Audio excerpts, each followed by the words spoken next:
Estamos en el centro de Manhattan, en un hotel de 40 pisos, invadido durante una semana por más de 800 ajedrecistas de todas las razas y nacionalidades que han venido a disputar el Open de Nueva York, el torneo abierto más importante del mundo. Jugadores profesionales y aficionados de los 5 continentes se juntan aquí para disfrutar de la pasión del ajedrez desde muy temprano por la mañana hasta la medianoche. Para mí se trata de la oportunidad de jugar en una competición dura. Nunca me ha decepcionado. Si no he podido conseguir ningún premio, siempre tuve alguno de consolación. Mi trabajo siempre se ha visto recompensado. He jugado contra algunos de los más fuertes que estaban en mi categoría. Es difícil explicar con palabras lo duro que es este torneo. Es un gran torneo. Creo que constituye un conglomerado de jugadores de todo el mundo. Hay 20 jugadores de Rusia, 2 de Argelia, y todos los grandes maestros de Estados Unidos vienen aquí. Además, esa mezcla de maestros y aficionados es una combinación muy interesante.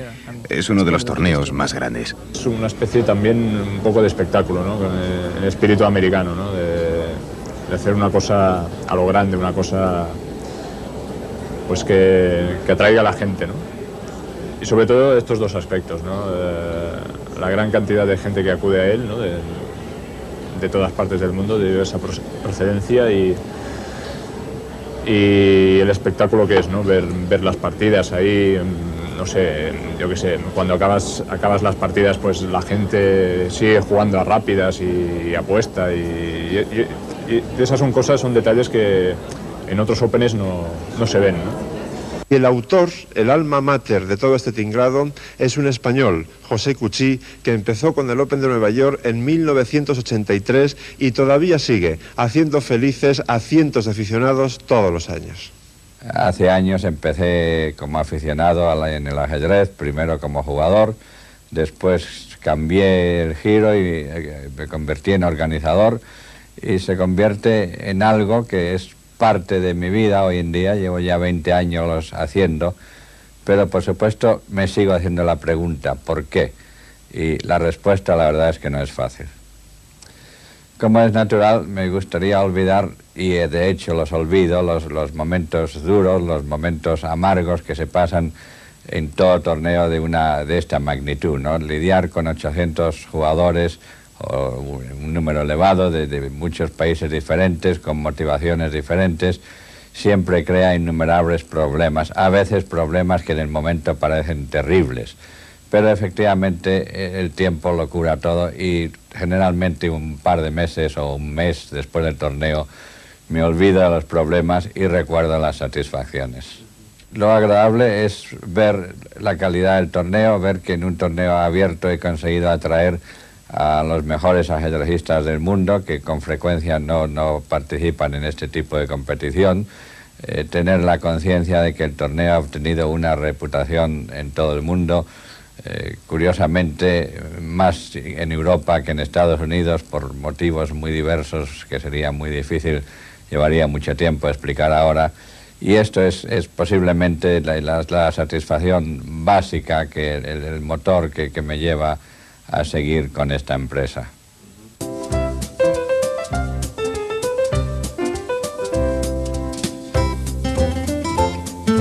Vamos a analizar un poco el método de destrucción de la defensa, que recuerda bastante al de desviación, solo que implica una mayor brusquedad o contundencia. Es un método muy empleado sobre todo cuando queremos evitar que el bando adversario reorganice sus piezas y las traiga hacia la defensa. Claro que la contundencia tiene un precio, sobre todo si la maniobra de desviación o de destrucción de la defensa implica grandes sacrificios. Entonces el precio es encima más contundencia para poder rematar la partida, decidirla rápidamente antes de que nuestra desventaja de material se vuelva claramente en contra. Este ejemplo es bastante fácil, pero contiene una trampa, bastante sibilina, por cierto. Analizando un poco la posición de las blancas, que evidentemente tienen problemas, vemos que hay 2 puntos de ataque, en F3 y en H3. Y la primera combinación, la más sencilla, parece caballo por F3, jaque, caballo por F3 y dama por H3, para seguir luego tomando el caballo de G3 con jaque, etc. Pero fíjense bien en el detalle. Después del caballo por F3, dama por H3, rey G1, esta dama, como ha desaparecido el caballo, queda clavada por la torre de H1 sobre el rey de H7. Por lo tanto, eso sería una trampa, eso no serviría para las negras. Sin embargo, si lo hacemos al revés, es decir, si primero destruimos el peón de H3 y de paso desviamos al caballo de G1 hacia H3, ahora este peón de F3 ha quedado indefenso. Y aunque el precio que hemos pagado era muy caro, ha sido nada menos que la dama, ha valido la pena porque caballo por F3 es jaque mate. No solamente ataca a la dama, sino lo que importa es que este rey no tiene ninguna casilla porque los dos caballos cubren todas. La contundencia ha sido realmente muy grande, pero la rentabilidad también.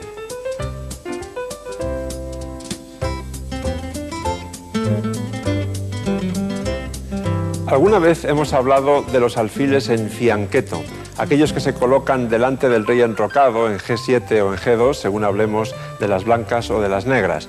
En este caso, esa pieza es realmente un superalfil. Aquí lo tenemos. Aparentemente se basta por sí solo para defender el enroque de las negras y además está contribuyendo mucho a un futuro ataque sobre el enroque largo de las blancas a base de avanzar los peones del flanco de dama, etc. Sin embargo, hay que fijarse en que tenemos abierta la columna H para las blancas y se deduce, lógicamente, que si destruyéramos a este alfil, el enroque negro quedaría muy débil, sería posiblemente la perdición de las negras. Y entonces no es difícil deducir cuál es la manera de destruirlo, aunque sea a un precio muy alto. Torre H8 jaque. Huelga decir que hay que capturar la torre. Y la otra torre también se sacrifica. Todo está bien hecho con tal de destruir a ese superalfil. Torre H8 jaque, no vale rey G7 por dama H6 mate, por lo tanto, rey por H8. Ahora entra la dama a H6 jaque, única rey G8 y caballo F6 jaque mate. Las supertorres pudieron con el superalfil.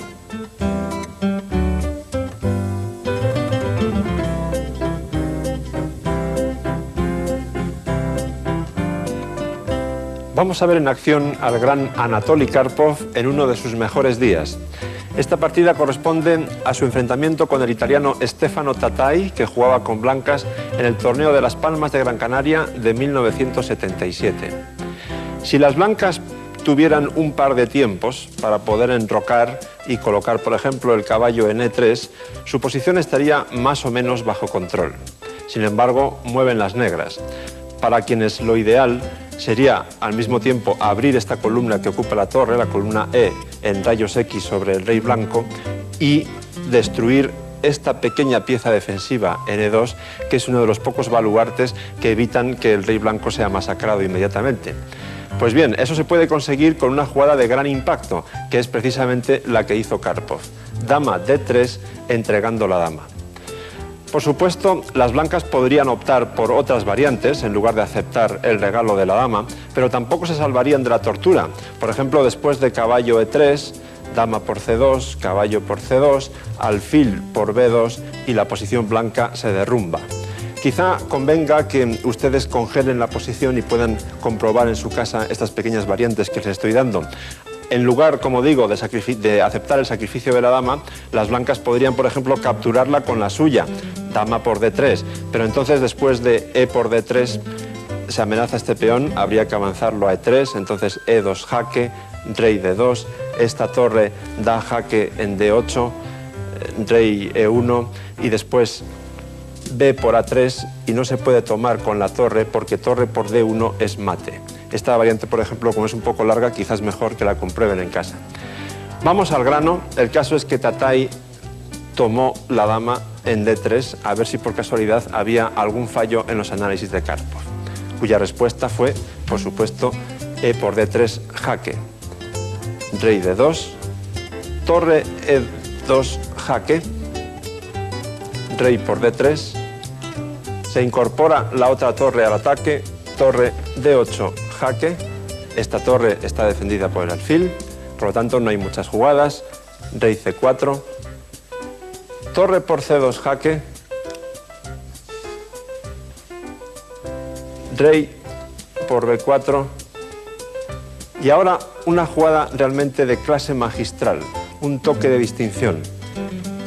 Torre, esta torre y no la otra, a D2, con el fin de que ahora el rey blanco quede a la intemperie y sometido al ataque combinado de 4 piezas negras, las 2 torres y los 2 alfiles. Realmente no hay mucho que hacer, pero Tatay optó por este recurso de atacar el alfil con F3. Y siguió alfil F8 jaque, rey A5 y alfil D7. Ahora se han cortado estas 2 retiradas del rey y hay una amenaza bastante clara, que es, bueno, la más clara de todas es por supuesto que el alfil está atacado y habrá que hacer algo con él. Pero además está la amenaza de jugar alfil C5, quitándole esta casilla al rey, seguido de torre A8 jaque mate. Dadas las circunstancias, Tatay optó por abandonar, que seguramente era la jugada más razonable. Si tuviéramos que elegir una sola de las muchas virtudes que adornan a Anatoly Karpov, probablemente hablaríamos de su profundísima comprensión de la estrategia del ajedrez. Pero, como acabamos de comprobar, también posee una enorme fuerza táctica. No podía ser de otra manera, tratándose de uno de los mejores jugadores de todos los tiempos.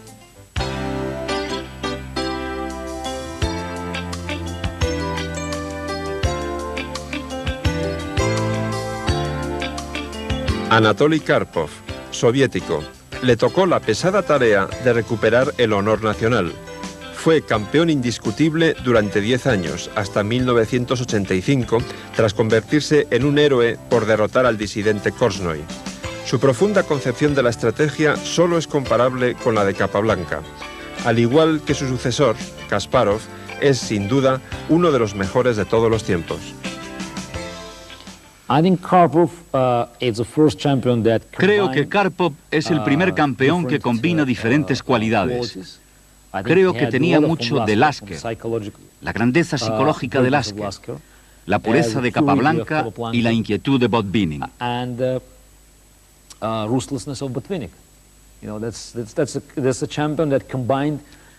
Es un campeón que combina muchas cualidades de sus predecesores y creo que su dominio fue el resultado de su habilidad para sacar la máxima ventaja con un potencial mínimo.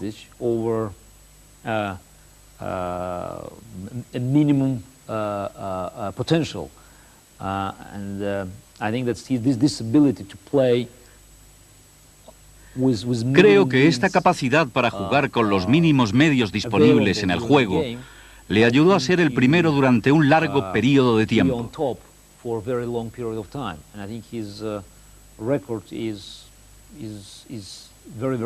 Creo que su historial es muy impresionante y probablemente no tiene comparación en la historia del ajedrez. Karpov es el otro de los grandes K en el mundo del ajedrez. Es una leyenda y últimamente ya no es el mismo, claro, pero tampoco hay que olvidar que tiene 46 años en este momento y hace unos 10 o 20 años era muchísimo más fuerte que ahora. Y eso la gente no tiene que olvidarlo. Yo creo que para mí personalmente ha sido uno de los jugadores muy difíciles de afrontar porque su estilo siempre me ha sido muy difícil para mí. Karpov es uno de los mejores de la historia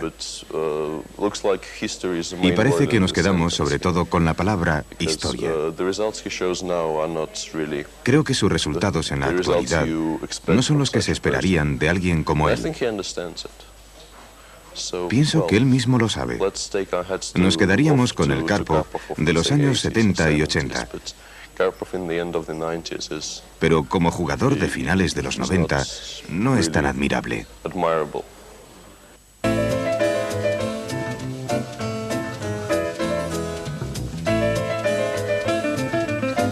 El cambio desigual más frecuente que existe es el de la calidad, la diferencia de valor entre una torre y un alfil o entre una torre y un caballo.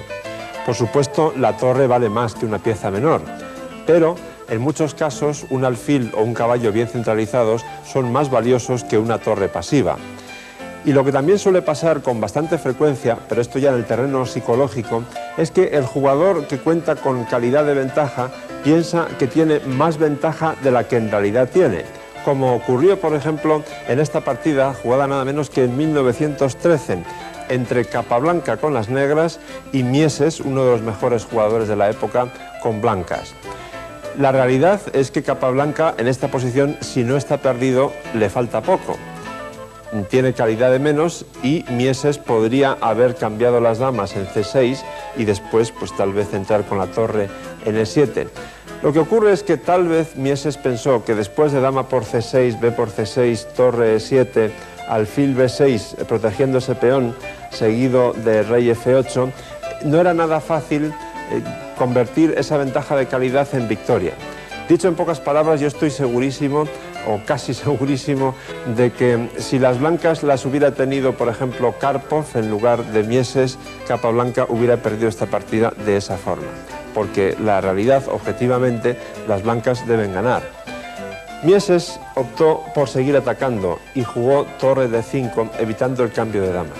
Y ahora vamos a ver cómo Capablanca, de una manera aparentemente sencilla, juega de forma magistral y va mejorando de forma paulatina la posición de sus piezas. Primero retira ahí la dama. Mieses sigue con su optimismo y juega F5, que tiene un lado bueno, sin duda, porque amenaza F6, que sería realmente una mejora sustancial para las blancas y poco menos que un acta de defunción para las negras. Pero no es menos cierto que está debilitando las casillas negras, como ahora vamos a ver. Capablanca siguió con C6, ahora la segunda parte del plan es mejorar su estructura de peones centrales, torre D2, D5, dama F3 y ahora tercera fase del plan, alfil E7. El alfil cambia de flanco para al mismo tiempo defender el ala de rey y contribuir a un futuro ataque en el flanco de dama. Mieses dobló torres, alfil F6 y ahora lo razonable hubiera sido avanzar estos peones pero manteniendo la dama por detrás. Pero Mieses sigue pecando de optimismo, dama H5 y ahora se encuentra con un sutil plan por parte de Capablanca. Juega H6, G4 y rey H7, extraño pero muy eficaz. La idea es que ahora no vale H4 por G6 y la dama está encerrada, no tiene posible escapatoria. Por lo tanto, Mieses se da cuenta un poco tarde de que todo esto que ha hecho en realidad no ha servido para nada. Y entonces juega rey B1. Mientras tanto, Capablanca, con una lógica implacable, sigue mejorando la posición de sus piezas. Ahora juega C5. Y entonces, por fin, Mieses reconoce que se ha equivocado de forma implícita al jugar dama H3. Entonces, torre D8. Faltaba por mejorar aquella torre. Torre D1. Capablanca pasa al ataque. Mieses defiende la torre y ataca el peón de dama. Dama E4 jaque. Rey A1 y seguimos atacando. B5. Y ahora una cosa muy significativa. Mieses juega dama G2. Recuerden que todo esto ha empezado con un posible cambio de damas. Ahora es Mieses el que ofrece el cambio de damas, sin embargo Capablanca la rechaza. Una clara muestra de cuánto ha cambiado la posición. Dama A4. Y ahora no se puede tomar el peón de D5, porque si torre por D5, dama por D1, una combinación simple y eficaz. Así que las blancas no pueden hacer nada demasiado activo. Y las negras siguen atacando. D4, hay que tomar. Y ahora otro truco táctico que apoya la estrategia de las negras. No vale esta vez torre por D5, es bastante sencilla la combinación, por, alfil por B2, dama por B2 y entonces dama E4 jaque y esta torre ha quedado colgando. Se trata de desviar a esta dama de la defensa de la casilla E4. Por lo tanto, como no vale tomar en D5, Mieses jugó A3, pero esa es otra debilidad más. Dama A4 y ahora por fin las blancas toman en D5, pero esto ya no importa, porque ¿se acuerdan ustedes del concepto del punto de coincidencia de las piezas? Ahora este alfil de F6 y la torre de B8 coinciden perfectamente en su acción sobre B2 Estratégicamente la partida ya está perdida para las blancas. Hay que defender B2 y entonces el ataque negro va solo. C4, perdón, con la idea clara de jugar C3. Siguió dama G3, torre B3, todas las piezas entran como obuses, dama D6 para proteger a 3, pero en realidad, insisto, ya todo es accesorio porque las blancas están perdidas.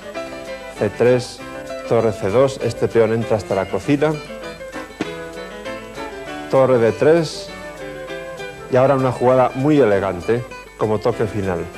Dama E4, no se puede tomar la torre en B3 por el jaque en E1. Si rey A2, dama A1 sería mate.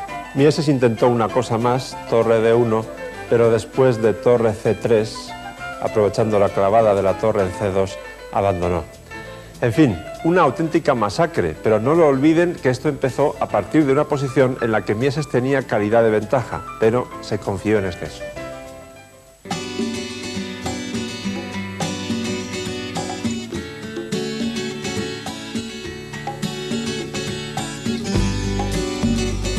Un simple vistazo a estas piezas es suficiente para relacionarlas con la obra inmortal de Miguel de Cervantes.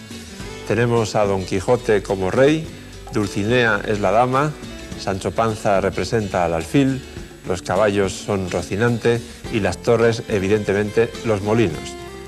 Si yo tuviera que señalar a un ajedrecista especialmente quijotesco, dicho sea en el mejor sentido de la palabra y con todo el cariño del mundo, yo elegiría al ruso David Bronstein, subcampeón del mundo en 1951, cuando empató a 12 el histórico duelo contra Mikhail Botvinnik.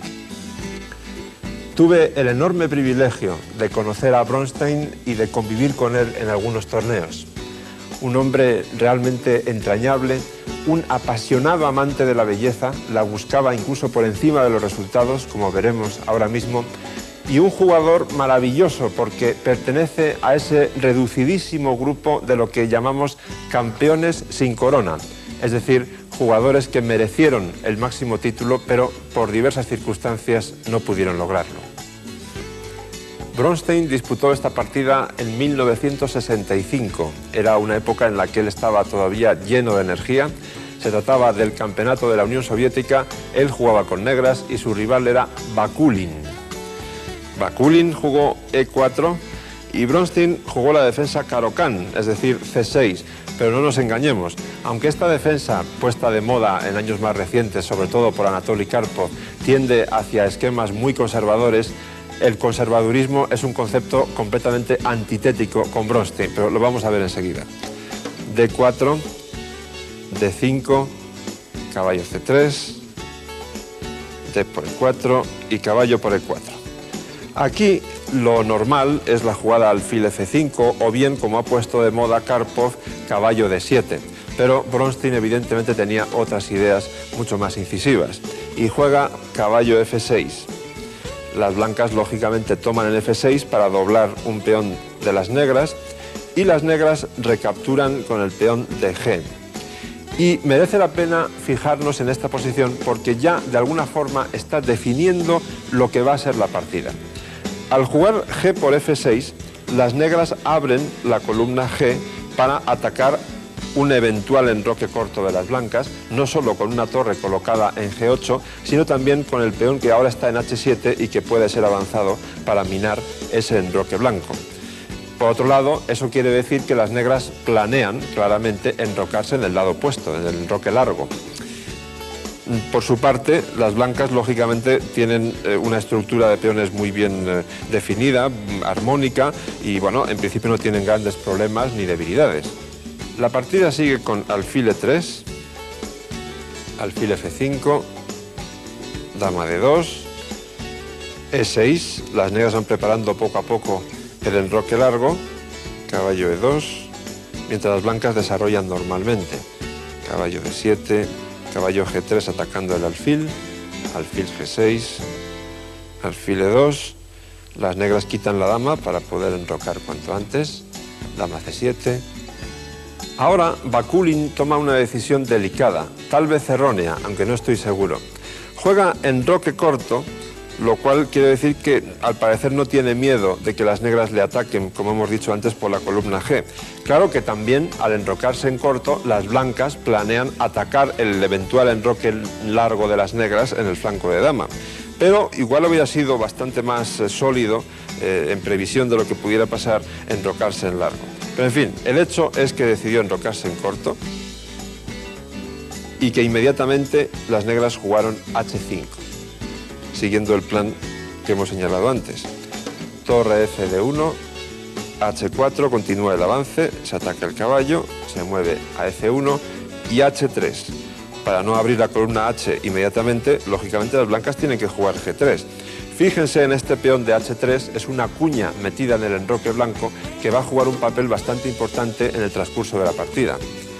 Las negras, una vez establecida esa cuña, hacen el anunciado enroque largo.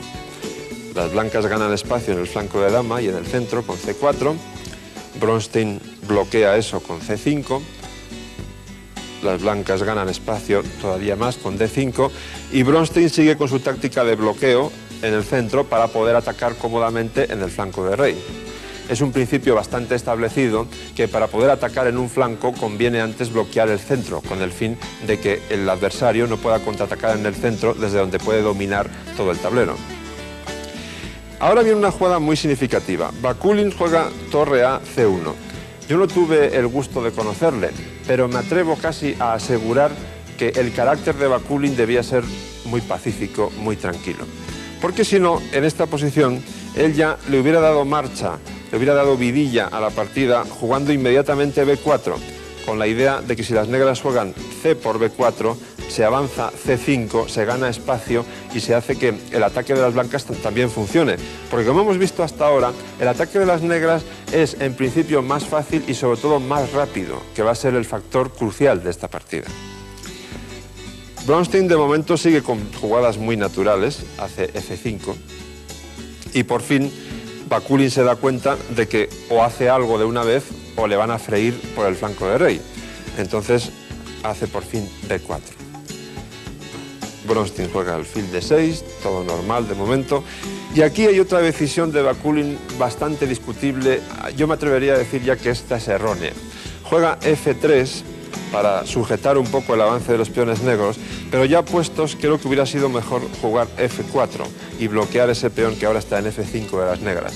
Las razones de esa afirmación las van a ver inmediatamente, porque a F3 Bronstein juega F4 y el ataque de las negras empieza a tener bastante consistencia. Como se ataca al alfil, se juega alfil de C2. Torre de E8, también una jugada muy natural, ocupando una columna que pronto se va a abrir, sin duda alguna. Y aquí Bakulin toma una medida preventiva, lleva su rey a H1 porque probablemente la columna G se va a abrir y por lo tanto no es un sitio adecuado para un rey. Efectivamente, Bronstein contesta con torre HG8, torre E1 y una jugada que seguramente muchos de ustedes, por no decir todos, adivinarían pronto, porque es de sentido común. E4, hay que abrir las líneas lo antes posible. Para aligerar un poco la presión, Bakulin toma en C5 con el alfil. La partida continúa con caballo por C5, B por C5 y dama por C5. Aquí merece la pena pararse un momento, porque ya hemos dicho alguna vez que en ajedrez las reglas suelen tener muchas excepciones, y aquí tenemos una. Como principio general, no es bueno que una dama bloquee una cadena de peones adversarios, porque como la dama es una pieza tan valiosa, en cuanto la ataquen hay que moverla. Sin embargo, en este caso hay una excepción clara, primero, porque no es nada fácil atacar a esa dama que está en C5, y además, porque las blancas tienen otras preocupaciones más urgentes que quitar a la dama de ahí, como podremos ver enseguida. De momento, la dama ya está amenazando entrar en F2, que sería realmente molesto. Por lo tanto, Bakulin juega alfil de 1 para proteger esa casilla con la dama. Bronstein ahora empieza ya con la serie de finezas, aunque esto no es más que un pequeño aperitivo. Alfil C7, por una parte, tiene la amenaza evidente alfil A5, que ganaría calidad, pero también alfil B6, que sería todavía mucho más molesta, porque amenazaría nada menos que mate en la casilla G1. Por lo tanto, las blancas encuentran un recurso bastante ingenioso, que es G por F4. De esa manera, por un lado, se habilita la casilla G3 para el caballo, que puede ser útil, pero sobre todo se habilita la casilla E3 para la dama, de manera que ahora alfil A5 se pudiera jugar dama E3. Sin embargo, Bronstein tiene ideas bastante más profundas que esa, y lo que hace es directamente E3. Ustedes se preguntarán por qué ahora las blancas no toman el peón de E3 y juegan dama E2. Bueno, pueden analizarlo en casa. Hay básicamente dos variantes. Si caballo por E3, alfil por F4 es tremendamente molesta. Ustedes comprobarán que da una clara ventaja a las negras.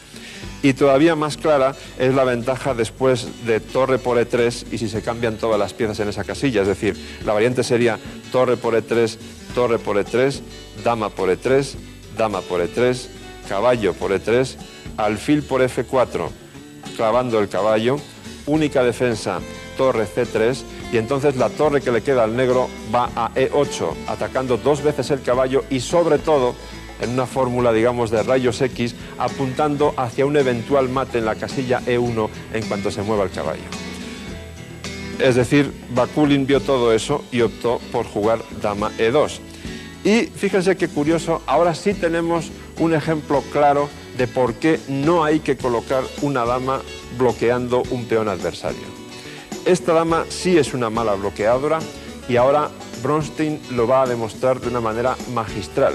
Y además, y esto es importante también resaltarlo, teniendo en cuenta que en esta posición Bronstein podría haber ganado de una manera mucho más prosaica, más sencilla, con la jugada alfil A5, que le daba clara ventaja. Por eso he dicho al principio lo de quijotesco, porque muchas veces a lo largo de su vida Bronstein lo que buscaba en sus partidas era la belleza por encima de todo, incluso valorándola más que la seguridad de ganar una partida. Ahora Bronstein empieza una combinación genial. El primer golpe es alfil D3. Desde luego no hay una forma más contundente para desbloquear al peón y desviar a la dama de ese bloqueo. Lógicamente hay que jugar dama por D3. Pero esto no ha sido más que el principio, porque la clave, la esencia de la combinación viene ahora. Torre G1 jaque, un sacrificio de atracción. El molino de Bronstein va a G1 para atraer al rey a esa casilla, donde va a recibir un tremendo jaque descubierto, E2 jaque descubierto por parte de la dama, que está ahora en C5. Hay que taparse de alguna manera del jaque, porque ustedes también podrán comprobar en casa fácilmente que después de rey H1, que sería la alternativa, seguiría dama F2 amenazando mate. Entonces podríamos continuar con dama F5 jaque, seguida de dama por H3, pero al final hay una jugada que es torre G8 que gana la partida fácilmente. Por lo tanto, hay que jugar caballo E3, torre por E3, dama F5 jaque, y ahora, para que la partida sea todavía más bella, este jaque descubierto es particularmente bonito, porque la torre queda clavada y atacada por el peón, pero las negras están dando jaque con su dama en C5. Siguió, lógicamente, rey H1, y ahora ya la puntilla. Dulcinea va a F2, ataca el molino de E1 y también amenaza mate en G2. Tantas amenazas son imparables. Sin duda alguna, el quijotesco David Bronstein estaba especialmente inspirado ese día.